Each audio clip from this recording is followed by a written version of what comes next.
Alright guys, welcome back to another update of my Canadian dividend investing portfolio series. In this video, what I'm doing is I'm documenting my experience as a Canadian dividend investor since September 2020, and have been tracking how it's been going and keeping you guys in the loop as we go. So if you're interested in that sort of thing, if this is your first time on the video, make sure you subscribe. And if you're not new to the channel, then welcome back to the party, because today we are down almost 14%, which is no surprise because it's been down for quite a while.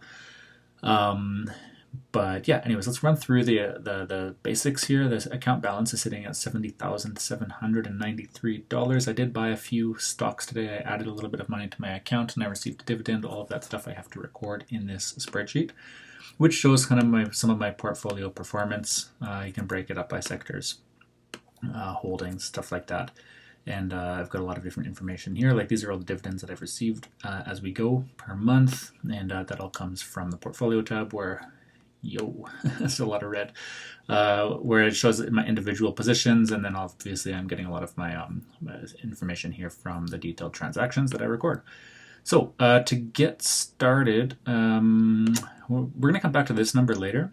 Currently my annual dividend income is sitting around $3,890. I'm going to compare this to the value that we have after I update my spreadsheet for today, which reflects the stocks that I bought, so you can see how much my annual dividend has increased per year based on the stocks that I bought today. As you can see, in general, it has been going up since my humble beginnings at September 2020, and over here I'm up in the low hundreds kind of per month, which is pretty nice. And hopefully that unrealized loss goes away at some point. We'll see about that. So if you are interested in trying out the spreadsheet, there is a link in the description below where you can join hundreds of other people who have actually already been using it as well. And if you ever have any questions, if you're using it and you need help, you can send me an email. My email is here in the welcome tab. And I will try to get back to you in a reasonable amount of time. Sometimes it takes me a while, as this is kind of just a side project for me. Okay, so I'm just going to bring us up to speed with what happened here. So I actually made a deposit. So if you make deposits into your account, you can see here is like all of the deposits I've ever made. Well, I made another one today. It was into my tax-free savings account. I put in 200 Canadian dollars, and that went in on October 31, 2023. So if you're using the sheet, you need to tell it what you've been doing. So in the summary tab, that's been reflected in my available cash. I also did receive a dividend, which I haven't recorded yet. It was from Bank of Nova Scotia. So again, here's all of the dividends I've ever received on this big giant list. I'm going to scroll down, hop down to the bottom, which is almost at row 650.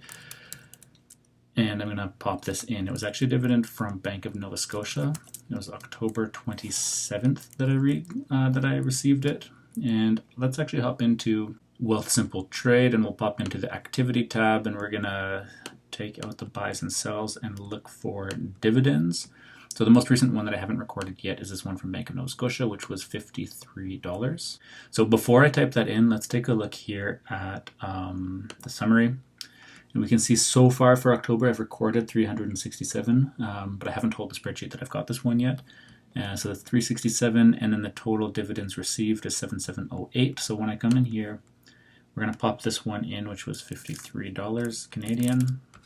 And we come back to the summary tab. We can see this number has now been reflected. So this is now up to date, as well as the total dividends received has been updated, which is now as up to date as possible because I have all the information up until this point in time.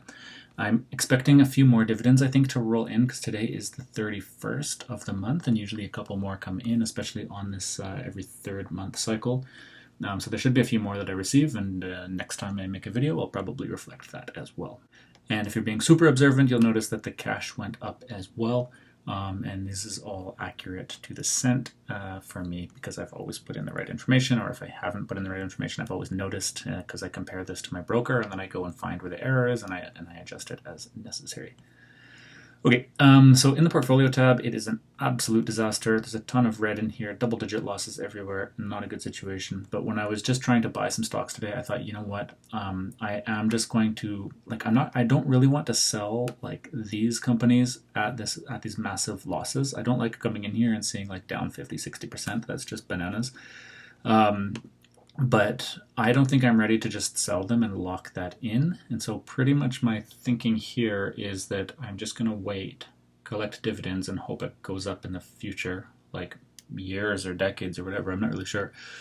But then I thought, well, if I'm just going to sit on these anyways and hope they go up 60%, which would be a massive gain for any of these, I might as well just throw in a little bit more and try to reduce my average cost. And then if I'm going to sell out of some of these later in the future, when let's say AQN, if I want to sell out when it gets back to like 20 bucks, if I buy some when it's around 7, then I'll make a pretty good gain on those. So that's kind of my thinking. I'm not putting in like massive amounts of money into these companies because they're clearly not winning, and I don't want to do that whole catch a falling knife kind of thing. But I thought, yeah, I'm just going to throw in a little bit. So I did distribute some money into AQN, but a few shares there. Intergex, Northland Power, and Severia. Just dropped, kind of sprinkling money around some of these like lower performing stocks that I have. So let's take a look back in Wealthsimple, and here let's get out of the dividend view and go back to buys. And you can see here on October 31st, what I did is I bought 3 shares of NPI, well below my average price.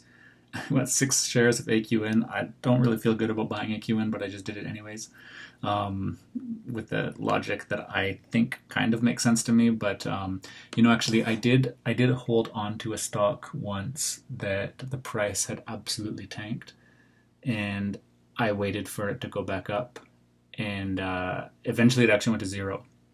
And I got a letter in the mail one day saying, like, this company went bankrupt. You're now part of a class action lawsuit, which I never really pursued because it wasn't necessarily worth my time. But I am a little bit scarred from that, and so I'm a bit nervous for these companies. Like, who knows if they go bankrupt or not? Everyone thinks, oh yeah, they will come back up in the future. That's fine, but I lost a few $1,000s basically on holding a company to the absolute 0 to bankruptcy. So I'm a little bit hesitant, but anyways, I thought, okay, I can throw in like $50, $40, $42. It's fine.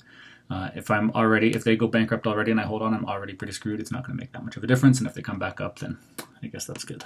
So same idea here with Intergex. Bought 6 shares at quite a discounted price from what I have been in the past. And Severia just popped into as well. So what I want to do is I want to take these numbers, like the unit price and the quantity, and I want to bring it back into the spreadsheet. And I'm going to go into the transactions tab, and I'm going to record it. So I'll scroll down to the bottom. For me, it's already down at row 750 something. And what I'm going to do is I'm going to drop these in one at a time, making sure I get the quantity and unit price correct as it was in Wealthsimple. And once those are all in, I just want to double check that the totals that automatically add up matched what I had in Wealthsimple as well. And if that is the case, then I most likely put in everything correctly over here. If not, there might be an error that persists through the spreadsheet. But it's looking good. So the last thing that I want to do is probably pop back into the summary tab. And primarily the number I look for in here, usually after I buy stocks, is this guy. Because I'm buying dividend stocks, that means I'm buying more stocks that pay a dividend, which means now I own more dividend paying stocks, which means this number is going to increase, or has increased right today. So at the beginning of this video, before I logged the the purchases that I made today, I was sitting at $3,890 per year, and now we're up to 3,903. So by buying those stocks that I did today, which we can see again here in the transactions tab, so the transactions I made today buying these guys, that increased my passive income from dividends by about $13 per year. Now I have to hold on to those shares, and those companies preferably have to not cut their dividends, which has happened with some of these guys with the recent market turmoil. But anyways, that's the idea behind this. I just bought myself some more passive income potential going into the future. And the other thing that you can check in here, if you're like not sure if all of your values are adding up, is check the available cash, 1065.75, and the total account balance, 71,045.08. And then pop back into your broker and double check, do those numbers exactly line up? Yes, the total, now that I've actually updated my spreadsheet, is exactly in line, as well as the available cash. If one of these numbers is off, then there's likely an error somewhere in the spreadsheet, and you got to go hunting for it, which can be a bit tricky, but can usually be solved. But it's good to know that when you're in your spreadsheet and you're looking at these numbers, that these are actually correct, and you don't just like look at this and go make some financial decision that's wrong. It's good to be aware, like take it slow and make sure you know what's going on and verify it every now and then. The other thing that you could do if you were paying attention before is you could look at your average price before the transaction and after the transaction for some of these. So let's pick on AQN. So right now my average price is $16.92 after I've logged the transaction. And if we pop in here, and let's actually just remove that line, and we'll take a look at what it was before. So it was 17.09. So it has decreased a little bit by buying these few extra shares. And the idea is that now in general, on the whole entire position, I'm sort of a little bit less screwed. But you can interpret that however you want, because I'm certainly still screwed. Actually, the amount, the unrealized gain or loss didn't change based on the stocks that I just bought today, really. Is just the average price. So there's like a million different ways to spin this data, and when you get into big data sets, which stock portfolios tend to go towards, then they're open to interpretation. So be careful with that and what people tell you, and you have to be kind of comfortable with the numbers that you're looking at. For me, pretty much, one of my most important numbers is the total gain loss. I'm literally down this much money since I started, and that's concerning. And then another one that's kind of nice for me to look at is this is how much passive income I have going forwards, and I could try to mesh those. I think still personally though, this number is more important, because had I not done any of this, I wouldn't be down that money, but whatever. Then I'd just be sitting on like an enormous amount of cash. Anyways, I'm rambling now, so I'm gonna stop talking. Yeah, thanks for watching the videos, guys. Do check out the spreadsheet, and I'll see you in the next video.